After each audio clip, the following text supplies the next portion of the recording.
Want to welcome everyone for coming today to listen to our webinar on a very unique topic right now, something that's extremely timely. I mean, right now we see cryptocurrency becoming a mainstream adoption. It's being used everywhere, but yet there are major implications for consumers, for the financial system, for how we do business on a daily basis. There's talk of governments creating their own cryptocurrencies. So we have the benefit today of having some real experts in the field, both from Washington and also who are actively involved in investing and managing money in the cryptocurrency world. We have the esteemed honor of having Congressman Tim Ryan with us, who's here. And we also have Greg Schultz, who's an experienced political strategist. Both of them are with us today, and we'll go into their resumes in a minute. And we also have Jock Percy, who you see right here, and Jason Albanese, who run a fund called Lightning Capital, who are actively engaged in managing money and investing very successfully in cryptocurrency. We're going to start shortly and go into some questions and talk about a little bit about the cryptocurrency industry and what's happening in Washington today and where the US government is looking to position itself. But just to give you some quick backgrounds, a number of you who are attending today probably are very familiar with some of the panelists. Congressman Tim Ryan, of course, after serving 20 years in Congress for the great state of Ohio, he has taken on several roles in the crypto industry. He's worked on the board of advisors of Coinbase, which I'm sure will bring forth a number of potential questions. They've been very active in the news and certainly a company that's grown very quickly and has a unique strategy. So we should be hearing some very interesting things from him on that, as well as what's happening with our illustrious SEC chair, Gary Gensler, and what he's up to, because he's been very anti-blockchain and cryptocurrency, although the new ETFs did get finally through the system, so it'll be interesting to see where those go. Greg Schultz is here as well. As I mentioned, he's a very esteemed political strategist. He was really given accolades for his leadership role in getting President Biden elected in 2020. So we'll be looking for him for some insights of what's going to happen in a few months, I guess, coming up. He was also appointed as executive director to the president's 2020 American Possibilities Political Action Committee. So very plugged in Washington. Jock Percy is the co-founder and general partner at Lightning Capital. He has a PhD and in economics and over 20 years in capital markets experience. He's received multiple accolades, including Rising Star in Trading and Technology, 40 Under 40. He, like myself, is a YPO member and Young Presidents Organization, and he's very active in the YPO Manhattan Group. And last but not least is Jason Albanese, who's a general partner and co-founder of Lightning Capital and a proven Inc. 500 technology growth equity CEO. He's prior to Lightning, he co-founded Central Digital, an industry leader in digital transformation, serving S&P 500 companies. He's grown a number of other companies. Jason was number 34 Inc. 500 and was the number one fastest growing company in New York State at one point in his career. So we have quite an esteemed panel here, and I'm going to turn this over to Jason and let him kick off with an introduction of where he sees the market going, and then I'll let you lead it from there, Jason, if that's okay. Of course. Thank you so much, Milton. Appreciate that very thorough introduction of everyone. And we're very excited to be here. We feel very fortunate at Lightning Capital to have such close relationships with both Tim and Greg, and they've been outstanding friends to Jock and I, professionally and personally, and we've gotten into some really interesting conversations with them, particularly in the past year, with all the volatility in our space and all the political elements that have the potential to affect not only crypto, but business in general. So we're looking forward to putting a lot of the focus on them here in a minute. Just really briefly on Lightning Capital and what we're about, because that addresses Milton's comment and kind of question of how we're investing and what we're seeing out there. So Lightning Capital is 4 years old, as Milton mentioned. Our founding partners, myself, Jock, and Charles, we all go way back. We know each other for greater than 15 years, and we have fairly proven track records in technology and capital markets and investing in really growing technology businesses. So when we started to look at creating Lightning and building a digital asset management business for our LPs, we were really looking at something that we wanted to have a long-term view, be very technocentric in how it invests, and also we've put a business together that has a multi-fund approach. So we've created several different distinct funds as part of Lightning that our investors have access to, and they're designed to complement each other and give a balanced long-term exposure to blockchain, Web3, and crypto. And I would say for me, as an investor in this space with a long-term view, who's built and sold real profitable technology companies in my career, I think the biggest misnomer about crypto and the word crypto is the extension of the word currency attached to crypto.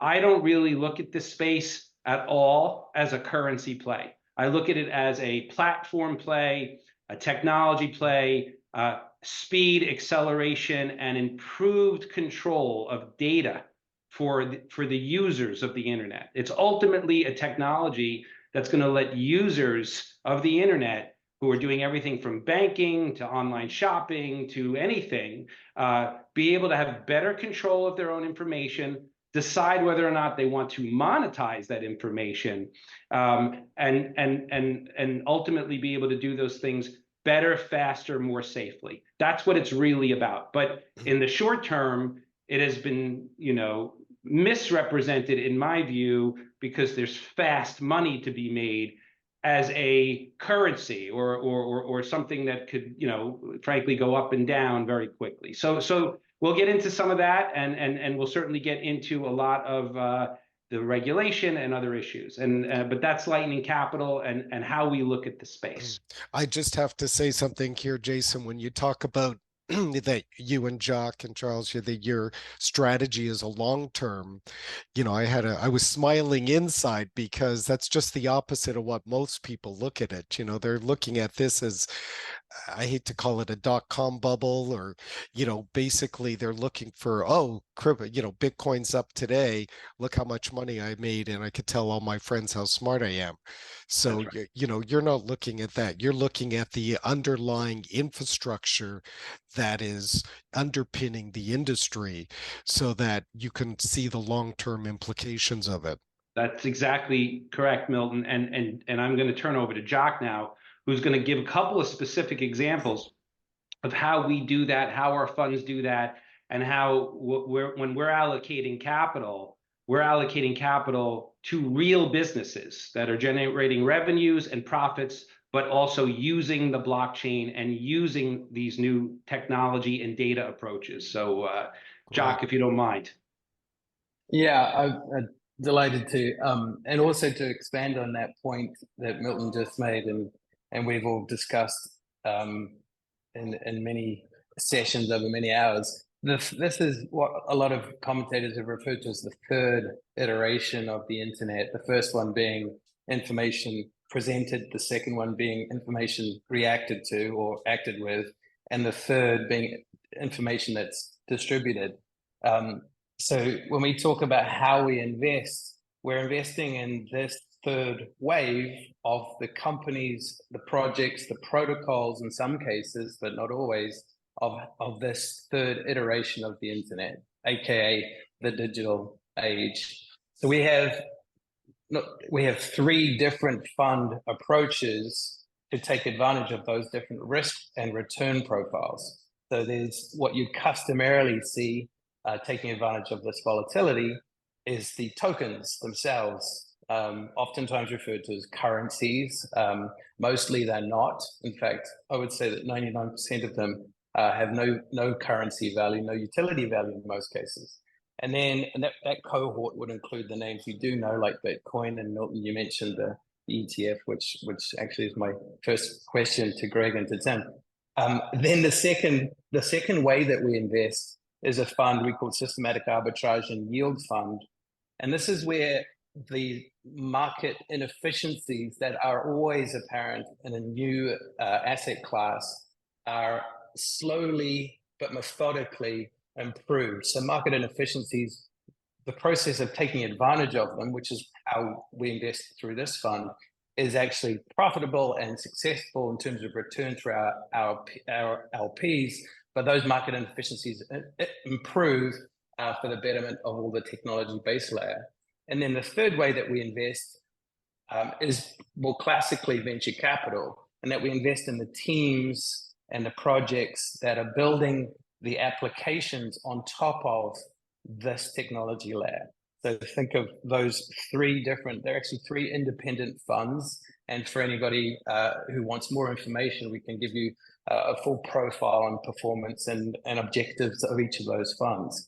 But so the third fund is what I'll call the picks and shovels. That's right. What makes the system run, and exactly the other two, because of your knowledge and some little background, like Jason's PhD in economics, and I'm sure mathematics that you all have, you figured out how to take advantage of the arbitrage as well. The difference between, the less sophisticated players in the market, and the difference is because this is a global market, it's going to have, then there's so many thousands of exchanges, I think, that are out there that you can take advantage of. That's precise. That's absolutely accurate. And that number of venues, counterparties, and projects or tokens will eventually narrow down to the winners versus the losers. But between now and then, those market inefficiencies, we take advantage of those in at least two of those funds. The picks and shovels is really the interesting part, because we've seen the greatest use case so far for blockchain technology, which is this idea of distributing compute and data and ownership and value. The greatest use cases so far have been around decentralizing finance, which has obviously caused concerns in Washington and in certain other markets around the world, New York, London, Frankfurt, Tokyo. And the second greatest use case was the tokenization of central bank currencies. And with that, and with all the hype around that, like Bitcoin's going to replace the US dollar, which that's not what this is about, in our opinion. But with that, I'd like to hand over to, or at least ask the question of Tim and Greg, with your permission, Milton. Like, yes, please. How did we get from let's ban this to a regulatory approval for an ETF and a discussion around the tokenized US dollar?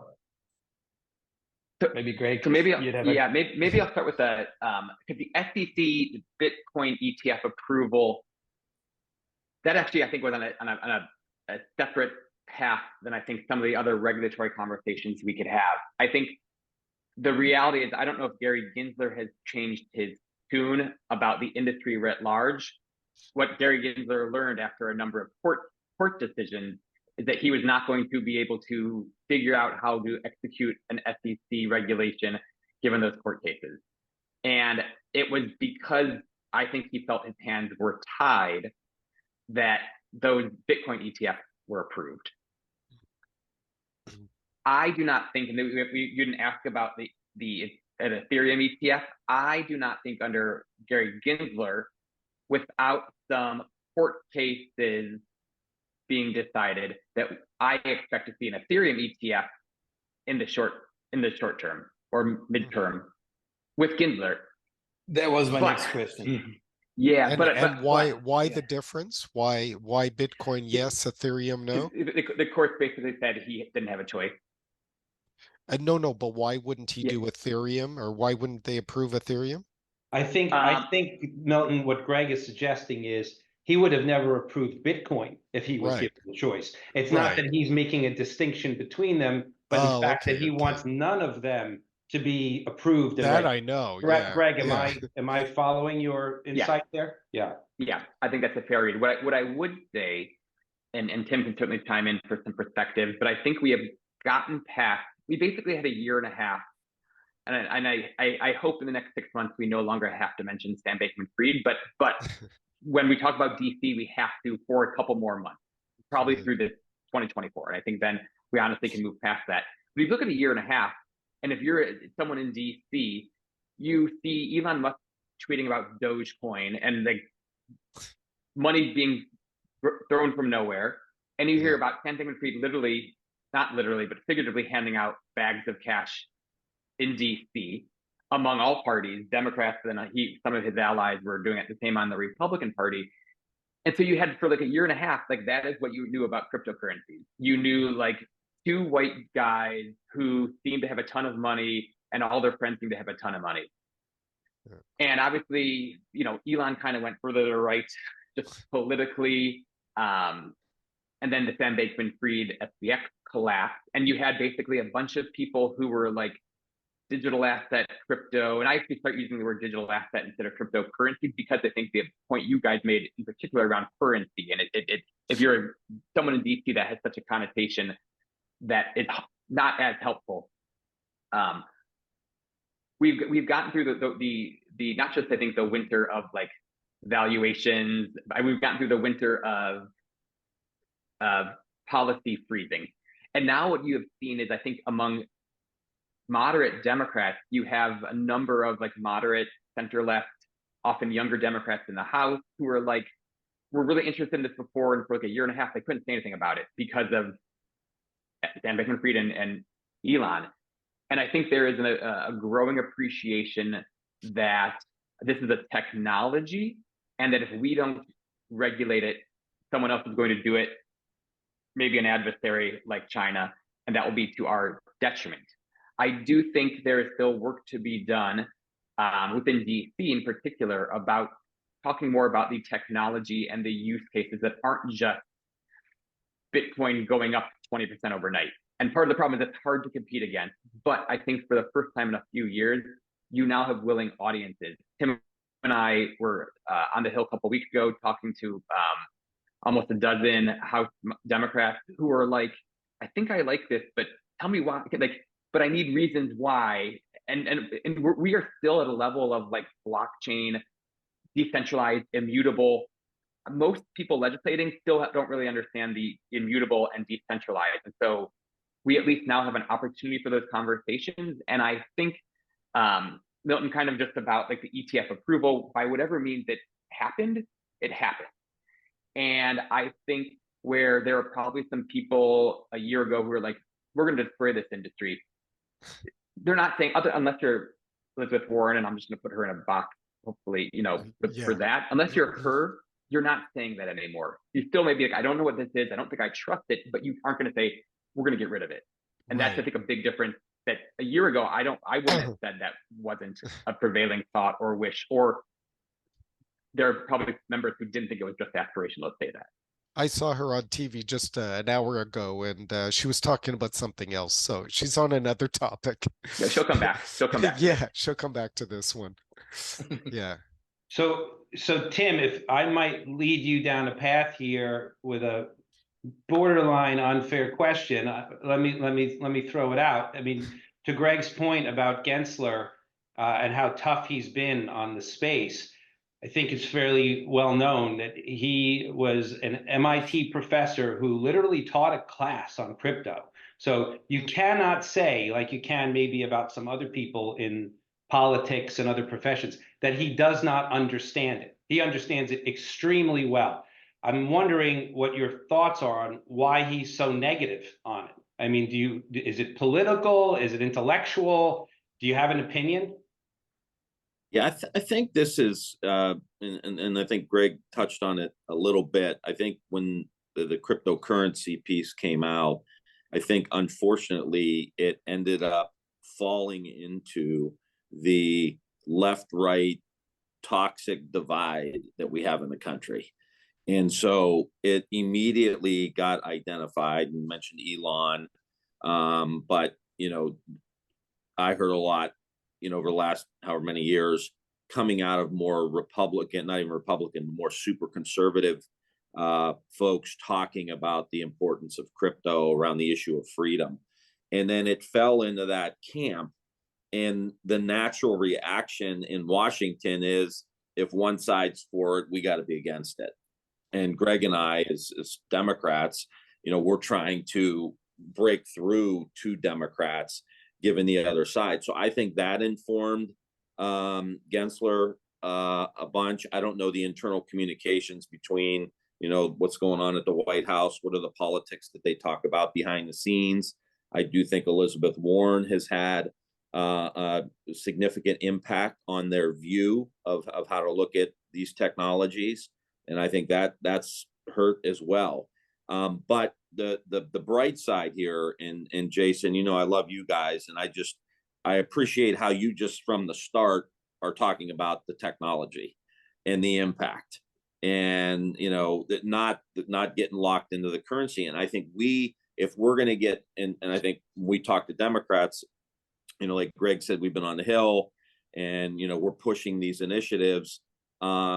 When we talk to Democrats, that's what those younger Democrats are seeing, right? They've watched the boom and the bust, and they've seen that, and they know it's not just that. And so we have to just continue to tell the story, because these younger Democrats, I think, instinctually want to embrace technology. We tease that, Al Gore invented the internet, so Democrats should be for this stuff, right? But the reality is, we have to continue to get that story out and let that be the lead. And in the process, we're trying to swat down, these issues about funding Hamas. And so, we've put together some people with significant national security experience to kind of beat that down, and basically saying, this is more traceable than sacks of cash, and it just takes time. And I think that's where we are. But I think it was that initial kind of falling into the left-right divide, which fueled this. And it's going to take some time to unwind.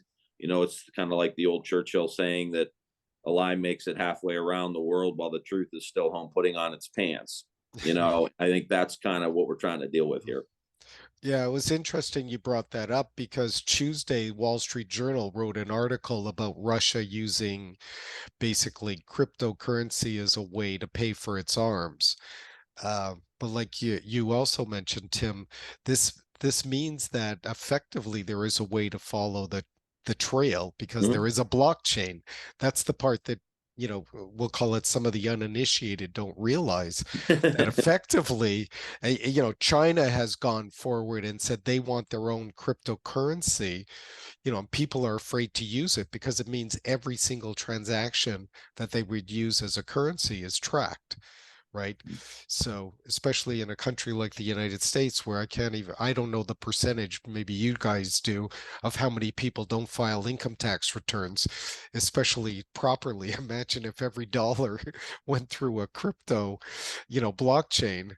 So that's a whole other spin. But I don't know if we'll call it the left or the right are worried about that tracking versus the real digital usage of the blockchain.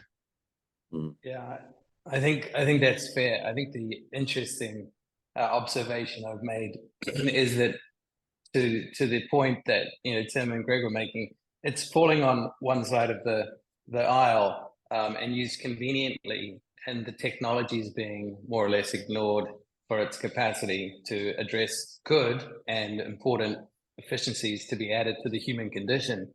But the problem has been that everybody, in my experience, who's shown up traditionally in DC has gone in with the hype, has gone in with the freedom, rah, this is going to save the world. People up on stage at various conferences and whatnot telling us that, blockchain is going to fix every problem in the human condition.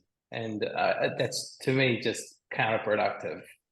So Yeah, I just think that these real world examples and people that are using products that don't have a clue that that's blockchain backed, or some of these efficiencies with the technologies you guys are talking about, that they just don't know. And I think the more we can just get the story out of this particular, like, keep it earthy, keep it grounded, and so you're not in the in the stratosphere with some of that hype you were talking about, Jock. How do we keep it grounded and exactly. focused on these real specific companies and technologies that people may be interfacing with every day? Right, and I think that goes to American values. I think that we should actually talk about this and how it fits with American values, that are bipartisan. And I know you two are both doing a phenomenal job of addressing that. And this new era, or new age of entrance into the DC, into DC, are probably adopting, or at least adjusting to this idea of this technology serving American values, third digital era. Well, and we're, part of the challenge is the industry writ large did not do a good job, to put it lightly. Now, I think when you're an industry that starts with a bunch of libertarians who have an automatic distrust of Washington, I think for a number of years, people were building blockchain technologies, digital assets, cryptocurrencies, and they kind of just felt, we're going to work, it's decentralized. We're just going to work around it, and we're just not going to need government, which automatically, when government starts hearing about that, they get suspicious. And then insert huge, swings on currencies and all of that. I think what Tim and I are trying to do with others, while I think some of the industry is still fighting battles up here that are actually causing more harm than good, we are, it's not that Tim and I don't talk about cryptocurrencies, it's not, we don't say digital assets. We actually start with the blockchain. And when you look at, if you are a China hawk, the ability to use the blockchain, which is already happening with some of the big defense contractors, to track where parts of advanced fighter jets are coming from, to make sure we're not accidentally putting in parts from China that may have spyware on them. If you are part of USAID and do things around the globe, and the fact that remittances are now attainable at a rate much lower than other places. If you're at a State Department and you care about keeping Russian diamonds, for example, out of the market, there are traceabilities on the blockchain technologies that are being, worked toward. If you are at Housing and Urban Development or HHS, or are caring about underserved communities that are either not banked or underbanked, that this tool is a financial inclusion tool. But we really kind of are trying to take a step back, start at the blockchain, and you kind of work your way back up to Bitcoin and Ethereum. But you have audiences that I think you lower people's defense shields when you start with hey, we can make what you care about 2% better. The problem is they're smart enough to know, because AI is doing the same thing. We can come in and we're going to make it it's going to be completely different tomorrow. Maybe, but probably not. We come and say, we can save you 3%. People are wait, how do you save me 3%? Oh, there's something called the blockchain. Here's what that is. And you work your way back up. And again, Tim and I are working on that and trying to get others to do that. With we're still dealing with a bunch of libertarians living on coast. I also think there's, from a, not just a substantive standpoint, but from a messaging standpoint, is to really highlight and try to understand the impact that this could have on reforming government. And I think that the whole country is in the mindset that this isn't working. It's bloated, it's inefficient. Even as Democrats, you should be able to say, yes, it's not working, and we're wasting a lot of money here, there, and everywhere. And you see guys like Governor Polis out in Colorado. I think they're doing something with their hunting and fishing licenses out there, in using these technologies to drive efficiencies within government too. So I think there's this broader play of government reform, making government more efficient, maybe tracking and getting more metrics and an understanding of wasteful spending. And we should all, it shouldn't be like a conservative value. Jock was talking about American values. Like that should be an American value. We want this to run efficiently and effectively and deliver services in a way that people who pay taxes are like, I pay my taxes, but I get X, Y, or Z, or I went to get my driver's license and it wasn't a problem, or a hunting and fishing license, no problem, is awesome. You want them to start having that experience. So as we talk about specific private sector companies, I do think it helps to kind of layer in a little bit some of the opportunities that are out there for reforming our government. Agreed, and it'd be pretty it'd be a pretty amazing achievement to be able to have transparency around government spending to that degree, where it's sitting on an immutable blockchain, and any citizen, taxpayer, data analytics company, media group could analyze how money is spent, how taxpayer dollars spent, or how hunting and fishing permits or building or land titles or motor vehicle titles, or also any smart contract, for any service could be provided on blockchain technology. Yeah. And then the other comment I wanted to make about the irony of the anarchists, or the original libertarians who attempted to hijack the Bitcoin narrative and the blockchain story, is they're fast realizing that that they're in the minority if they weren't already. I'm wondering, Greg and Tim, if when you're talking to government, do they realize that the blockchain is really a very old technology? The underlying technology is not new. It's been around for 20 plus years. It became buzzword, over the last few years, and obviously growing, because of Bitcoin and people making the overnight millionaire kids, they called them, did a lot of people realize that this is an old technology, not a... I mean, I don't think a lot of people realize it's honestly, I don't think they know it's a technology. I think if you Right. polled the average Congress member and their staff and said, do you know what crypto is? You're gonna get 100% ID, whether they actually give the actual answer may be different. If you say, do you know what the blockchain is? Right. I think you're gonna get if they're answering truthfully, it's gonna be a much smaller number, and the number who say they know what it is don't know what it is. So no, but you just think about I think people also have to appreciate that, Tim, I don't know how many calls your district office got and your DC office got when you were in Congress. I don't know how many calls of those, there were probably about Social Security checks and VA benefits. I don't know if you have a number of how many were about a digital asset or crypto in your 20, and now, In your 20 years. Yeah, I can count on one hand. So if they're not hearing about it, it's not like, if you're not gonna, and Tim's a great example. They're not self-serving of, it's like, if this won't get me reelected, I don't care about it. But if no one is talking about it, Right. Also they don't know they should know about it.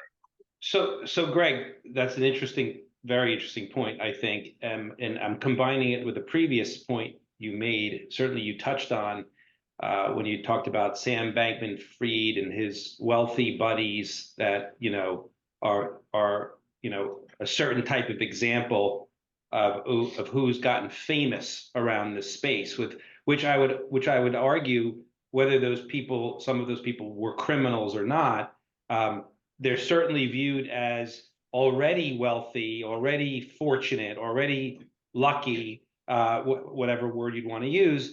And why do we care about this space and regulating this space if it's only benefiting that type of group, right? How is it helping Americans? How is it helping maybe the world is another thing that's absent from the conversation. So I'm curious for a little bit of like true inside perspective from both of you on what the lobbying in this space really feels like, or how it plays out.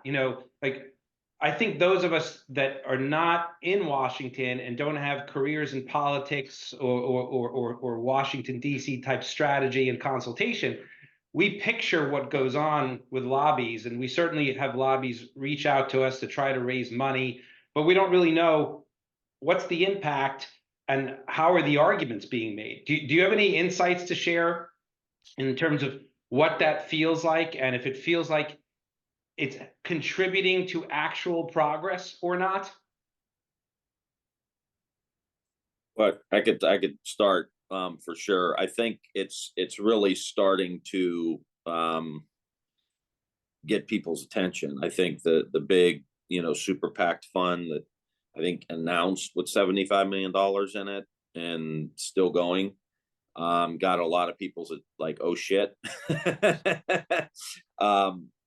And Milton mentioned do some work with Coinbase, the stand up for crypto, grassroots movement. I think they were beaten. They were getting close to maybe 400,000 or 500,000, like you basically call them, activists around the country in key areas. So those two things, and Greg and I are doing some a blockchain innovation project too that we're working with David McIntosh, from the Club for Growth.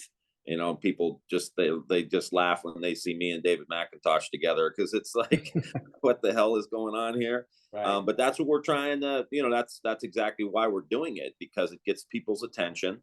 That this is this should be a non-political issue. It should be a pro-American, pro-innovation, pro-technology, and dare I say pro-freedom in the sense of like, liberating, freeing up assets so money can move more efficiently and be spent efficiently. Those are American values.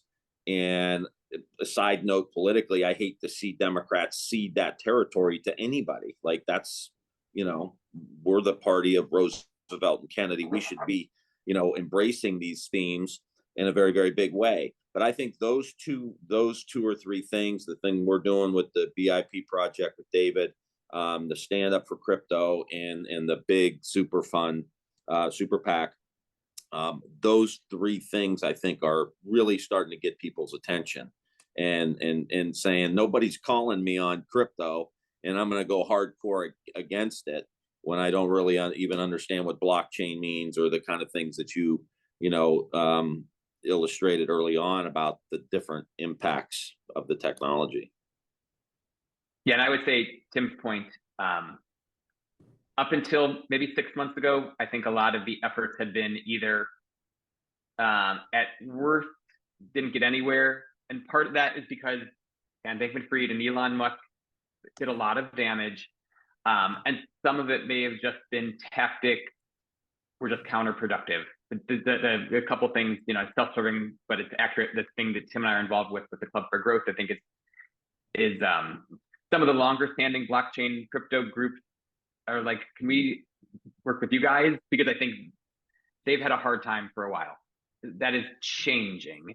I think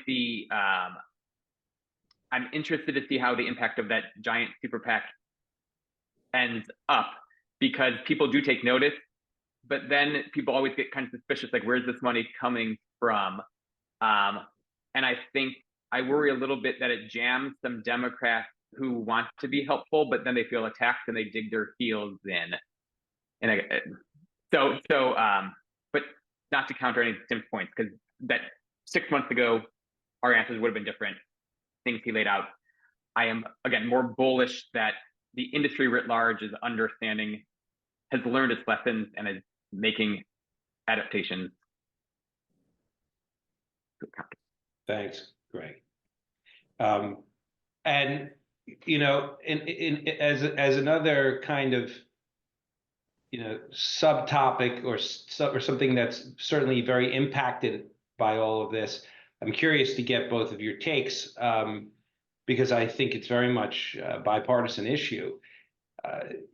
Going back to what Jock and I were saying at the top of the conversation about this being technology, and it being technology that can I think, dramatically improve many people's lives over time, given that it's a digital world we live in now, and it's only going to become more so. My biggest concern with the lack of regulation and all the bashing of the space, and Gary Gensler stopping it wherever he can, et cetera, is that I feel like it runs the risk of stifling technology innovation in the United States. And granted, I'm an entrepreneurial capitalist CEO, so of course I'm biased, but I feel like the United States, in many ways, has maintained its position of being extraordinarily influential and powerful globally, because in the last 20, 30, 40 years, more innovations have come out of this country probably than any other place in the world. So what's your opinion on the political side of that? And at the end of the day, when you get past the politics and the infighting and the kind of crime and the misjudgments, do you think Washington is at all thinking about long term, hey, we need the next wave of the internet to happen here like the last wave did? We don't want that to be coming from other parts of the world. I'm curious your thoughts on that. Well, one thing I want to say is we didn't, wave 2 of the internet, social media wave, we didn't regulate. And we are still digging ourselves out of the hole. Just look at testimony by Facebook and look at what's going on by TikTok. So it's not like we've done our job on previous technologies. Let's go to the next one. It's like we didn't do what we should have done. So I think that is going to slow down some of it. I think among moderate, kind of the center left Democratic space that I think Tim and I are part of, the it's us or China argument goes pretty far. They may not understand it, but they know China wants this. And if China wants it, and China's pretty smart, even though we don't agree with their tactics or their goals, then we should want it. So I think that is a definite American competitiveness, but it's not. And so I want to phrase it in the positive. It's like we have jobs and efficiencies to own here. And also, if we don't do this, people who don't like us are going to do it. And so I think we always try to lead with the positive, but I do think the countering China in particular is there's very few unifying themes right now on the Hill. TikTok, Facebook, and China are probably 3 of you actually get a majority of both parties that are going to say, let's do something to address those kind of 3 buckets. And so we should utilize that on the digital asset space. Yeah, I agree. I agree with Greg. And I think, again, politics is always downstream of culture. And unfortunately, we talked about, the original, this getting identified in the left-right divide and get more into the conservative frame. I think the short-termism that is pervasive in our culture now too. It's, next quarter earnings, not everyone's like you guys saying, hey, we want to take the long-term approach here. They're trying to get their stock price up. CEOs are rewarded on that short-termism. And the same goes in the political space as well. There's House elections, every 2 years, which means you're always campaigning, and you're caught in that gridlock of, we have to win the next election. Who in this environment is taking the long view? And I think that's kind of where this is getting jammed up now too. But there are moments of clarity, and we've got to just continue to try to amplify those voices in politics that are supporting it. And I think, again, getting the messaging that's a lot more earthy and a lot more practical into the heads of people. So it's not this big bogeyman out there that's just about scams and bubbles. It's about driving technology to keep America the economic powerhouse of the world, and making and applying this technology across the board, whether it's public or the private sector. Yeah. And right in line with that, Tim, and specifically to your comment earlier, Greg, given the fact that we've had reasonably early stage, but certainly through the hype cycle, adoption of blockchain for the last, call it 15 years out of its longer life. So Bitcoin is arguably the first successful blockchain that had some, reasonable Metcalfe's law network effect adoption. We had very little regulation in the US. To your point, Greg, earlier, like if we don't regulate it, the question is what happens? Well, we kind of know what happens because we had a 15-year window into the Wild West and Sam Bankman-Fried and fraud and, what did you call them, Milton? The crazy crypto millionaire Millionaires, kids club? yeah. Well, they call them Yeah. down in Miami. They were the crypto kids There you go. because they're all these or the crypto Exactly. millionaires. Driving leased Lambos and Yeah, it's good old fashioned pump and dump Ponzi and fraud. yeah. So in the absence of regulation, we get that. So we know that. So the question is, like, as we start to see this better understanding and early stage comprehension that this is, I think we're all agreeing here, technology with a ton of applications on the top. Which committees in the House are responsible, other than the CFTC, other than the agencies who are all fighting over it? We know that, but which committees are responsible for it currently, and maybe how do you think it's going to shape out? So, Or- you've got with the House, you got Foreign Service or Financial Services and the Agriculture Committee because of, one of the attendees of the conversation Tim and I had was a new congresswoman from, I believe, Texas, Latina. And she's like, when I joined and she came to get educated because she's like, I never thought being on the Agriculture Committee, I'd have to know about this, which is a great sign that she came to learn. So I think you've got this Senate banking, in the Senate in particular. So you've got, I want to mention, SEC.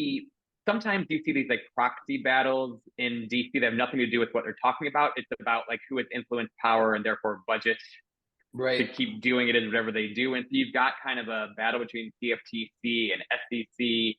You've got a couple of different places in the House or the Senate where these conversations live. From what the kind of the rumor that's been around for a number of months is there's some agreement on a stablecoin bill. And in the Senate, do you partner that with a safe banking, which is around the cannabis industry? And do you put those together and kind of build your coalition on the Senate side? It feels like you would get enough support on the House. The problem with the House is you've got, an extreme fraction of the party actually controls it right now. And so no one has confidence that you will see that House Republicans, no matter what the issue is. I mean, we look at Israel funding, Ukraine funding. So they can't get important. I mean, not that this isn't important, but real timely things through. No one's sure what the bandwidth is for the rest of the year. I will say that there are probably some unsung heroes that have been communicating with the White House around a stablecoin bill. And it feels like my gut is you wouldn't see a lot of resistance from the White House on at least a stablecoin bill. My hope had been that you would see safe banking stablecoin get through this year. Makes sense. And then, and just another signal. And I think we will get that. Now, is it this year? But that's kind of, I think, the kind of next couple iterations of progress. Makes sense because, and a reminder to all of our participants, the on-ramps and off-ramps using dollars, euros, yen, Swissies, Kiwi dollars, they're in almost every case, they are very well regulated. So FinCEN, OFAC, all the foreign currency control rules and KYC AML are very, very well regulated. Lightning Capital is heavily regulated, and for all the right reasons. So it's kind of an interesting jigsaw puzzle to figure out where this all ends up, given that we've agreed that this is not all currency. In fact, far from it.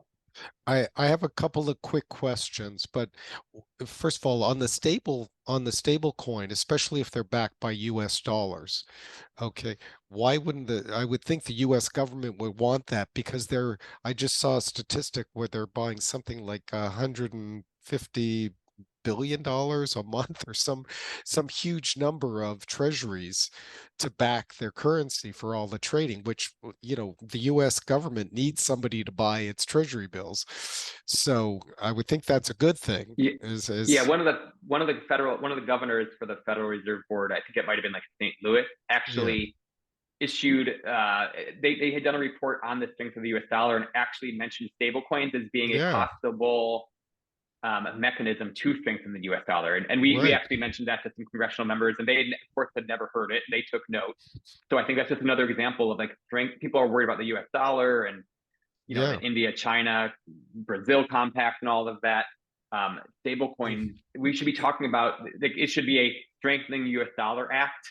That's all about Right. stablecoins. Well, yeah, and Like you it. know, Bernanke made a fortune for the US government buying US treasuries. When, you know, when you issue a treasury and the US government buys half of it, it's not really issuing it, but, you know, he put it all along aside somewhere in a side pocket, and then when, you know, interest rates went low enough, he could turn it around and sell it for billions of dollars of profit. So it actually worked out and helped the economy in 08, 09. But since we're going to shortly run out of time, I want to, I'm assuming, and Tim and Greg, if you don't mind confirming, I'm assuming that we all believe, or you believe, that the government's going to see this as not a flash in the pan, but this is going to continue as a, we'll call it an industry and a technology to be used. If it is, then I'll throw back to Jock and Jason and say, so how best can people take advantage of that from an investment perspective? Where should they put their money that they're most secure to, you know, to benefit from this? So I'll throw it first to Tim and Greg, and then back to Jock and Jason. Yeah, I think Greg mentioned this earlier. He's pretty bullish. I am too. I think that you're starting to see things turn. You're starting to see people pay attention when we do the stuff on the Hill. You're starting to see, you know, Democrats primarily, who are, you know, can be seen as in opposition, really trying to dig in. It's very much a generational thing too when it comes to Congress. And I think the more young people that are younger people that come in, it's going to continue to move the needle, and I think that's how I see it playing out in the you know, near to midterm. And again, part of this has to be is in our hands in how we talk about it. Again, just, you know, putting an exclamation point next to the point about leading with the technology and the pragmatic stuff, and just continuing to beat that drum. And I think we're going to be in good shape. Excellent. Yeah, I agree with him. Nothing to add. So Jason and Josh, where's the best way to take advantage of this long-term trend? Because some, you know, not just buying Bitcoin and hoping it goes up in value, which frankly may or may not happen regardless of this trend, but to take advantage of this technology. Sure. So, you know, Bitcoin, look, is certainly a very interesting and unique investment, but to your point, Milton, it's far from representative of the blockchain Web3 space.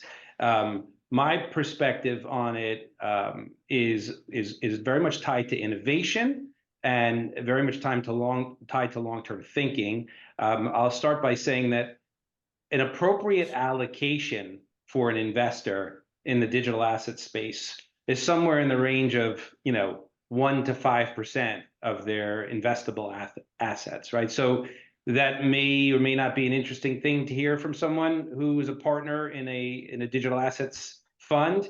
Maybe you think it sounds low coming from me. Maybe you think it sounds high. But the space of digital assets, whether it's crypto or even Web3, it's still early, it's still young, and it's not mature. So I do consider it a relative moderate to high risk asset class. And I think that everyone should have exposure to it, but they need to start with something small in terms of total allocation. And then I'll add that, and maybe Jock will choose to talk about this a bit more as an economist that he is, but I think that the money printing issue in the United States, in my opinion, is both a bipartisan issue and a very significant issue. I think that it's been more noticeable to the average American the last 2-3 years than it was the last 15-20 years. But the dollar of the currency that we're all accumulating wealth in here natively, it's being devalued. And that's a major issue. And from an investment perspective, you need to diversify. And blockchain and crypto, to a degree, specifically Bitcoin, does offer an asset class that's accessible, that gets you out of the US dollar without getting into investing in other world currencies or other types of hard assets. So I do think that these are all serious considerations now and deserve everyone's attention. And it's one of the reasons I think for BlackRock and Fidelity, the passing of a Bitcoin ETF is such a big deal. I mean, I happen to know, because of the relationships I have at many large wealth managers, the JP Morgans, the Goldman Sachses of the world, that their client base have been asking for access to that asset class in an easy and accessible way. So I think these are all major issues. Jock?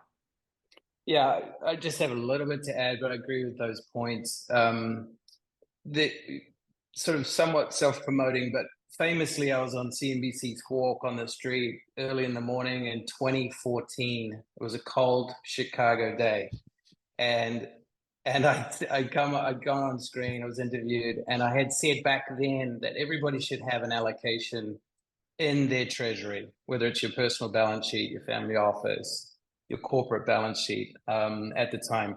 And since then, I've said you should have, to Jason's point, you should have 1% more than you have today. And the reason for that is this: if you had the Oracle or the time machine, and you could go back to the first generation of the internet, and you had just allocated broadly to the internet companies, and I'm talking Microsoft and Google and Amazon and Facebook, Meta, etc. The returns on that 1%, say, allocation will have completely changed your portfolio. And that's very true since digital assets became investable, in the last decade. So a small allocation, how you do that, obviously we explained how Lightning does it, and we welcome any interest in the funds how we invest. But the way that you do that is up to you. We're happy to share information. The important thing is that this is the time. You're not too late. This is the time to do it. I want to thank you all for your tremendous insights and for taking the time out of your busy schedules to do this today. And I know I learned some really interesting things, so I'll be really interested to see what happens with new legislation as we wind into a very exciting end of the year election. Thank you Thanks, so much, Milton, for hosting. Thank you, Tim and Greg. And thank you, Tim. Thank you, Greg. And just one parting comment: if anyone who's attended this wants to share it with colleagues or friends, it has been recorded, so you can just reach out to Milton or to Lightning, and we'll give you a copy. So great. Thanks so much. Thank you, everybody. Thanks everybody again. Take care.